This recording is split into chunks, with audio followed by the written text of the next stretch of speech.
আল্লাহ গোহুম্মা সল্লে গো আলা সাইয়্যিদিনা নাবিয়ানা শাফিয়ানা মাওলানা মুহাম্মদ।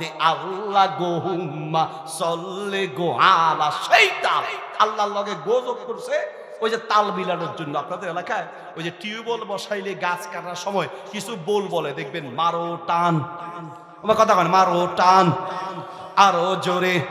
এ আল্লাহর নবী আদমের ছবি ছবিরে আনা, কেউ বুড়া না বুড়া কেরে, জবাব দেরে জবাব চুরি হারাম খুরি আছে না। এরা যেরকম টিউবওয়েল আর গাছ কাটার তাল বানিয়েছে, আমাদের দেশের বিদাতিরা বিদাতের আবিষ্কারে কিছু তাল বানিয়েছে, ঠিক কিনা? তাল, এই তাল দিয়ে ইসলাম চলে না। তা আমি মুরব্বীদেরকে বললাম, আপনারা যা পড়তে আছেন দুদু, ও দুদু এই দিয়া কাজ হবে না। দুদু এইরকম দুরুদ হাদিসের কিতাবের কোথাও নাই, রাসূল সাল্লাল্লাহু আলাইহি ওয়াসাল্লাম এইরকম দুরুদ শিখায় না। দুদু এই দিয়া কাম হবে না। না হলে আমনে একটু শিখান দিই কোন দুরুদ পড়বো।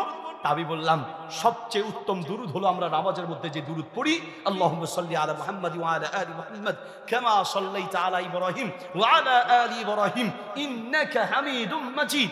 মুরব্বিরা আমার কয়, দুদু আমনে যে দুরুদ কইতে আছেন এইয়া হুজুর মজা লাগতে আসে না, টেস্ট নাই, এই টেস্ট লাগতে আসে না। তাহলে টেস্ট কোনটা? আল্লাহ গোহুম্মা সল্লে গো আলা সাইয়্যিদিনা নাবিয়ানা শাফিয়ানা মাওলানা। হুজুর এইটা টেস্ট আছে, এইটা মজা আছে। আমি বললাম শুনুন, আপনার মজার ইসলাম চলে না, আপনার বাপদাদার মজার ইসলাম চলে না। ইসলাম চলে আল্লাহর তার নবীর মজা দিয়া, ঠিক কিনা? ইসলাম কারো মজা দিয়ে চলে না। ইসলামের নামে কত কুসংস্কার, কত বানোয়ার জিকির, কত বানোয়ার দুরুদ আমাদের সমাজে আছে। এলাকার চা দোকান তো আর চা দোকান নাই, সব ফতোয়া বোর্ড হয়ে গেছে। আজকে মাহফিল শেষ হবে, আমি ফতোয়া দিব একটা, আর কালকে টিভি দোকানে ফতোয়া চলবে আর একটা। এলাকায় কত এমপি মন্ত্রী মুফতি মুহাদ্দিস ইঞ্জিনিয়ার আছে, ডাক্তার ইঞ্জিনিয়ার মুফতি মুহাদ্দিস এমপি মন্ত্রী এলাকায় আছে। এটা চা দোকানে আর টিভি দোকানে না গেলে জানা যাবে না। সব আকামের মুফতি আমার